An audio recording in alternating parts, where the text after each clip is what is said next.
Recently, I put out a video on the militarization of the IRS. The weaponization is insane. To look at the sheer volume of weapons, not just guns and ammo, but all sorts of weapons that the IRS is buying, is a militarization.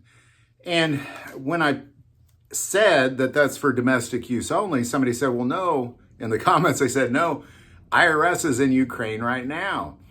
So why is the IRS in Ukraine? That's what I'm going to talk about today, because they are in Ukraine. And that's a very good question. Now, I don't think they necessarily brought their weapons with them, because the reason that they're there is it's the IRS CI that is there, and they're there to help them with their computers to track down sanction evaders. So ultimately, they're hunting down sanction evaders through the computer system, trying to track money and that kind of thing, and helping Ukraine do that.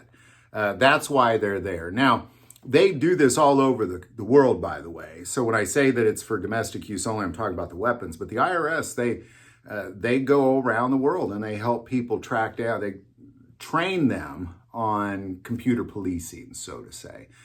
So that's why the IRS is in Ukraine. It's a great comment. Thank you for that, by the way, because the IRS, they also did the same thing in South Korea with the North Koreans.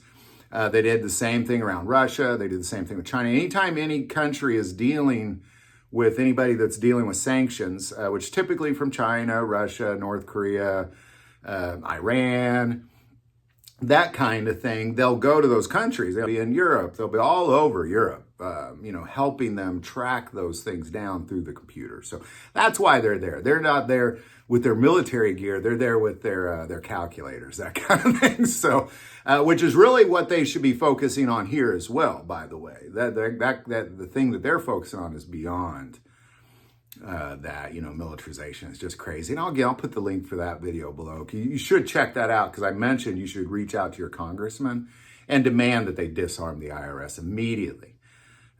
Because of a lot of the weapons. So there you go, IRS, they're in Ukraine. What are they doing there? Well, they're tracking down sanction evaders through the computer system. So any thoughts or insights, especially any insights you got on that, put that below. If you like this video, click like and subscribe.